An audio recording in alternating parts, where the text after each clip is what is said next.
It is time for our feature. The one, the only, Alan Tracy!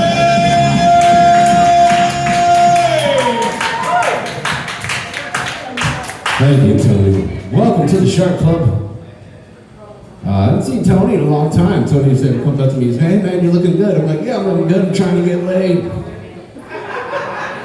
I was married for 7 years. If I wanted to have sex, all I'd have to do is not wake her up. It's only awkward the first time. It's okay. After that. It is awkward. Women will say that, right? They're like, "Oh, you know, I want to have a rape fantasy." What? Do I look like a guy with a windowless white van, you know, with like cookies and a puppy? I do have a kitten though. When you're messing around like that, you have to have a good safe word, right? You can't be no, don't stop, because that just runs together into no, don't stop, right? I was with a girl one night. She was real freaky. She looks up at me. She goes, "Pretend I'm your niece." What? Right? And I hadn't picked a real good safe word, so I was just kind of like, you know, going at it. And she just kept going, "Uncle, uncle, uncle." And I didn't really know if she wanted me to stop or was really into it.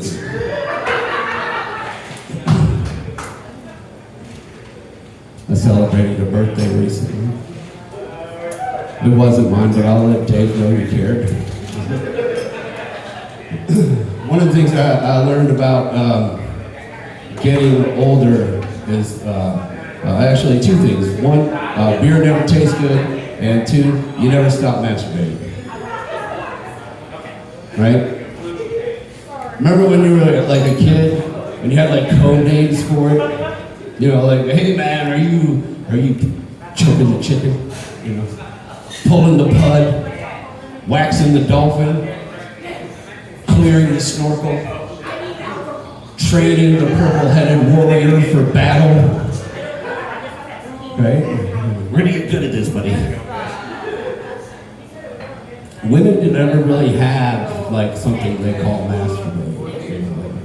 I've heard a few like flicking the bean, shoving the bearded clam. One of the things, see, here's what women call masturbation. Here's what they call it: finishing. Right? That's it. You know? We're like, "Oh, that was great, baby. I'm gonna finish." Go right ahead. Just let me put it on Discovery Channel before you take the batteries out of the remote. These are the old jokes. I am single. I was a deadbeat dad for 10 years. I was a deadbeat dad, and like, let's say like most deadbeat dads, they go out for like cigarettes and they never come back. I left to find my kids a better mother.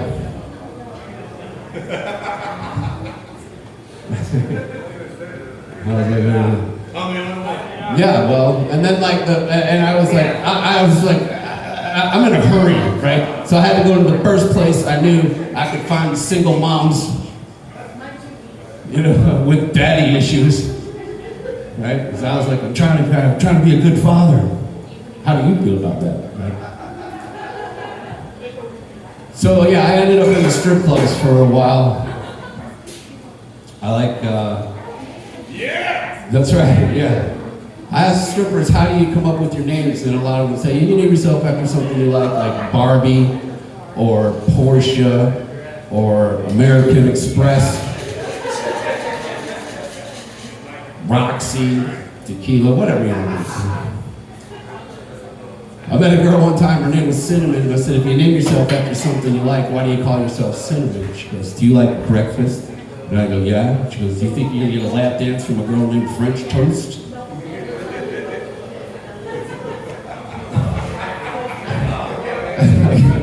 I like it when the girl comes out, she comes on the stage and goes, "Cinnamon," right? And she grabs the towel, to wipe out all of the, Mayport off the pole from the girl before her. You know what I'm saying? She's wiping it down, right? And then I don't care about how she dances, and she can do all the cool tricks she wants, but when she's on her hands and knees picking up the money, I'm just saying there's nothing hotter than watching a woman in her underwear clean.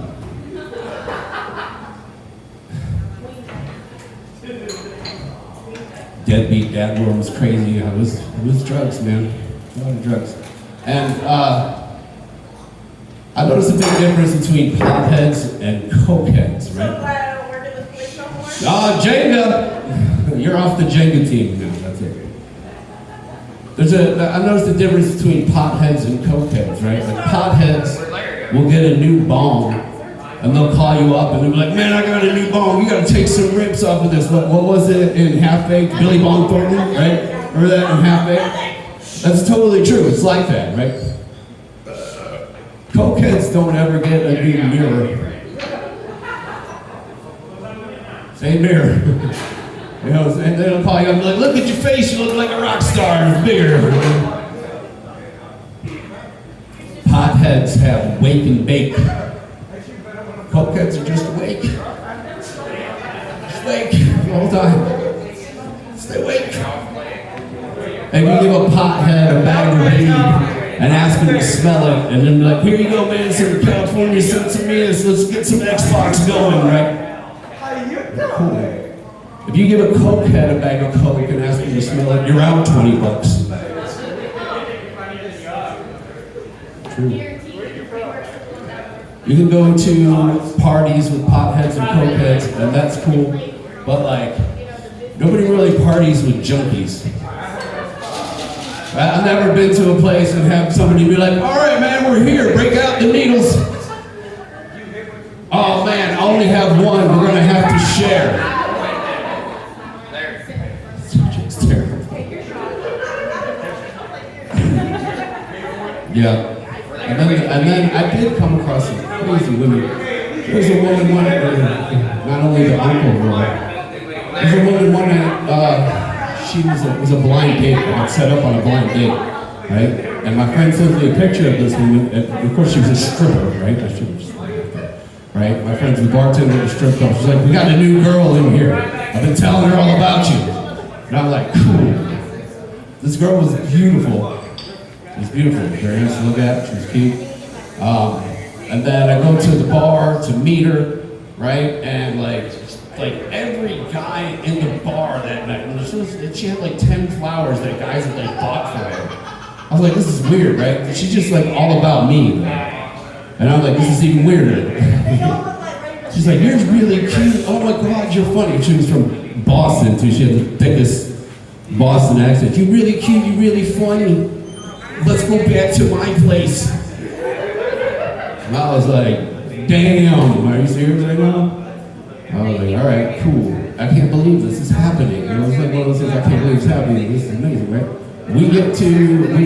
We walk probably like 2 blocks from the bar to her apartment. We get to her apartment, and then she's like, oh, I can't find my keys. I'm like, okay, cool. And then she dumps her stripper bag all over the front porch. If you don't know what's in a stripper bag, everything. A woman's entire life is in a stripper bag. Okay? She dumps her stripper bag everywhere, finds her keys, and then we get inside, and then we kind of start making out. We do a couple of shots. She goes, I'll be right back. And I was like, all right, cool. She comes back in just the sexiest lingerie, right? I remember purple, black, her hair had come down, and I was just like, what the fuck? She was covered in blood. Her hands were covered in blood. And she goes, can you help me? I broke my crack pipe. And she's asking me not to fix the blood, she's asking me to help her put a crack pipe back together. I'm like, yeah. Deadbeat dad world, man. You know what I'm saying? I didn't say it. I still haven't found my kids' another mother. I'm still working on that part. This is just one of the moments where I tried. And then she's like, help me find my drugs. Yeah, I was like, okay. I've seen crack. I've smoked crack at that point. I've seen it. I was like, all right. I go into her room, and she had been looking, but I didn't mention this. I'd been waiting for her for like 15 minutes to come out of her room. So she comes out bloody. I go in there, and again, it's a murder scene. There's just blood everywhere. Her trying to touch the ground to find her drugs. Right? I was like, this is terrible. And then she's like, you gotta help me, right? And then she threw out her bag, and then out popped an eyeglass case. Bedazzled, right? I'm just gonna explain this to you about drugs. I just opened it up, and inside was her rig. If you don't know what a rig is, it's the syringe that they use to put the needles on, right? So they can reuse it, right? Not the needles, but the rig. Her rig was bedazzled. Had her name on it. And then I realized I wasn't looking for crack on the floor, I was looking for heroin amongst the blood. Blind date, this is a blind date. Yeah. That beat that world. Yeah. I don't know. So she finds her heroin, she shoots it up, she comes and calls on me, right? And I'm still there. Because I'm a loser. I'm still there. I was still thinking, maybe I got a chance. And she calls up on me, she goes, how much would you pay to have sex with me? And I was like, fuck, I only got $3. So I just was like, oh, I'm not into that. And I left. I needed that $3 for a cheeseburger the next day. I was going to waste it on crack lady. That's pretty good. I've been doing stand-up comedy for a long time. I finally reached a real milestone in my career, which is great, right? I mean, I do this for a living. It's awesome. And it's really like, this milestone is like when so many other celebrities talk about it, that they reach this point and their career takes off. Right? Like musicians, actors, comedians, anybody. Like, I got to this point, and everything got better. Right? And I'm so excited because I finally reached this point in my comedy career. I'm finally living in my car. Thank you. I get to tell that story. That's the best part. It's crazy. I noticed, talk about this in comedy with the new guys. By the way, good job, new guys. Way to go.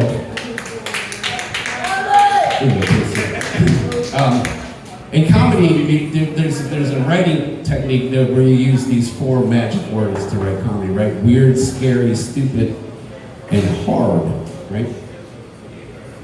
And that's why the transgender community is just right there. Everything's weird, scary, stupid, and most of them are hard. Yeah. Anyway. I do feel like, though, they do need more representation. Like, I was in a club one night. It's a little bit of a progressive club, and they had a gender-neutral bathroom thing, and I looked in the corner and it said, for the ladies. And I was like, doesn't seem very progressive. And then it hit me, $1 million idea, non-binary tampons, right? Man-pons for transgender men, right? Like get a marketing deal, you ever go down to tampon aisle, everything's pink. They can get marketing deals with like Harley Davidson or like sports teams or whatever. I really don't know what transgender men is. It is to the point now though where the World Chess Organization is one of the first organizations to ban transgender competition, citing that it's not fair to have 2 queens on one side of the board. I feel like I could date a transgender woman. I'm not into the whole like let's build a life together. I'm just So having somebody to hang out with, right? Be cool with, you know what I'm saying? Like, think about it, like, you know, that's kind of your bro in the same way, you know what I mean? But like, there's like a category called passable where, you know, how do you explain this? Everybody, if you don't know who Bailey J is, do you even Pornhub? You know what I'm saying? Keep looking away, Casey. So, the problem for me is if I were to date a transgender is that I'm toxic, right? Like there would definitely be a moment where if I got into a fight with this person and they were about to like wind up and like, you know, throw like something at me, like a coffee mug, you know, the fight you get with women, it's just me. The problem is that I'm so toxic that I would 100% use their dead name in a fight. Right? Like, they wind up and I'd be like, go ahead and throw it, Kevin! Let's go! Come on! You know, and then like, it's Kevin. And then it would hit me, you know, because Kevin pitched a no-hitter in the 9th grade. And good aim, you know what I'm saying? Like, yeah, I know. Well, yeah, see, now where do you draw the line? Because it's not right to hit a woman. Right? It's just not right to hit a woman. I feel like Kelly would probably whip my ass on this one. Probably right at the end of it. Not in a good situation. I do karaoke for a living, which is weird. Because I get to like pay attention to the lyrics and the songs. You know what I mean? And there's a song, it's by a band from the 90s, a little bit later maybe, called Shy. The song's called If I Ever Fall in Love Again, right? If I, you even know as a DJ, you know the song I'm talking about. Where he's like talking to his woman and he's like, if I ever fall in love again, I promise you that the lady will be a friend. You know what I'm saying? Like, you know, he's like telling this to a woman. I'm trying to figure out, like, who is he telling this to? Is he telling it to his girlfriend?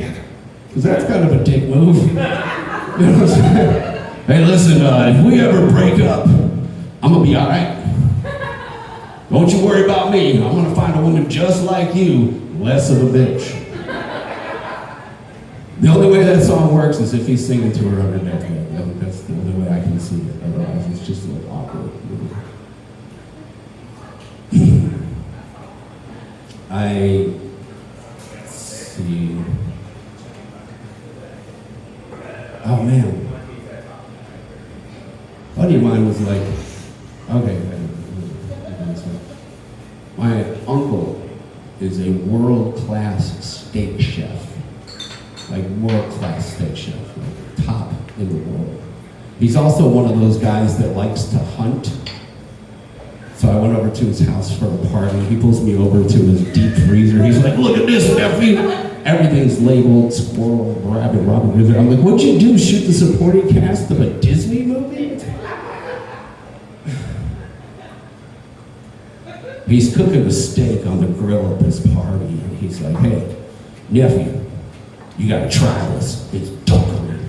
And I was like, what's dockery? And he's like, well, you know how venison is deer meat? I'm like, yeah. And he's like, dockery is bear meat. Right? And he gives me this cute little steak. And he goes, now listen, bear meat is better than beef. And I was like, if bear meat were better than beef, wouldn't there be bear farms on the side of the highways? And like, look kids, bears, roar. Dumb high school kids would have to go bear tipping on the weekends. You know what I'm saying? If you don't know where to get psychedelic mushrooms from, it's usually your buddies. I like to giggle at her. Your buddies go out to like a pasture and they have to pick them out of cow patties, right? And then like, you know, they usually come back with a story about how the farmer chased them off with a salt pellet shotgun, you know what I'm saying? But if your buddies had to go out in the middle of the night on the weekend to get psychedelic mushrooms out of bear shit, it'd be a whole different story. Right? And they'd be like, hey man, we got 10 bags of Mexican cubensis, but we lost Steve. mauled. Yeah. Nah, man, we're gonna buy a quarter. We're gonna send some of the proceeds to his funeral, which we will be tripping balls in honor of Steve. I'm pretty worked out, man. I don't know, what is that? 4? Yeah. Let me think of a good closer. I'm trying to think of a good one. Do some crowd. What's your name? Devin. What do you do? No, that's boring as hell. You can lie. You can lie. What would be your lie? Like, what would be your lie? Like, what's your dream job?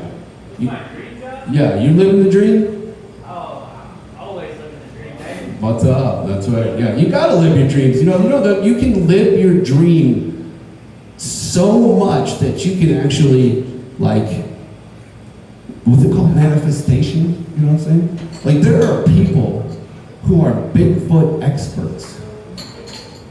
Hell yeah. Right? Like, wait a minute. That doesn't exist, but you believe in it enough that you are writing books and telling stories and everything possible about Bigfoot.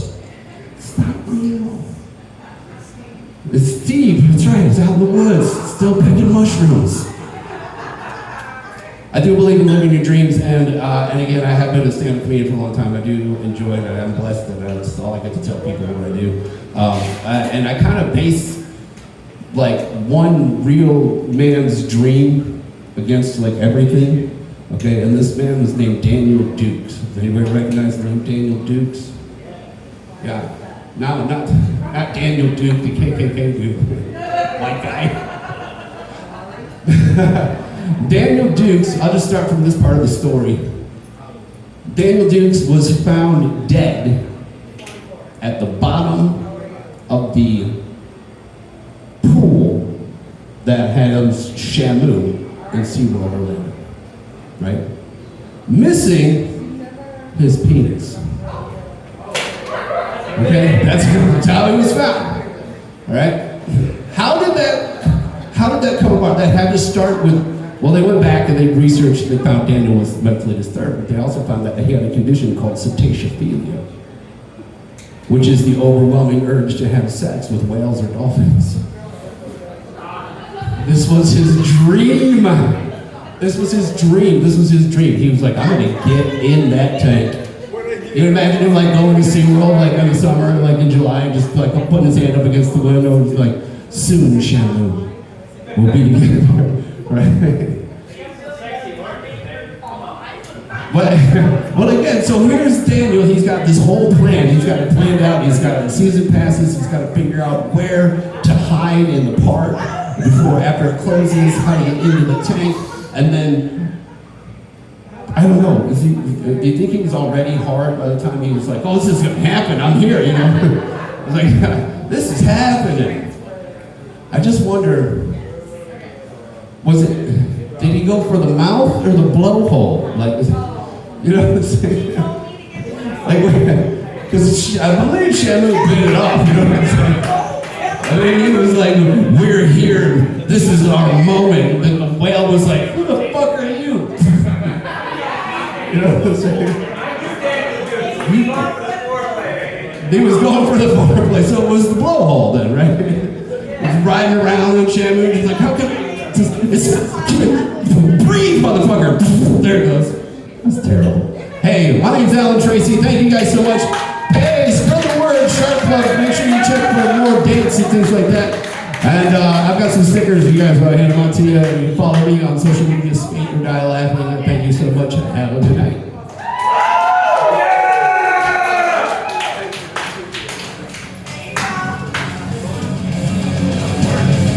Ladies and gentlemen, Alan Tracy!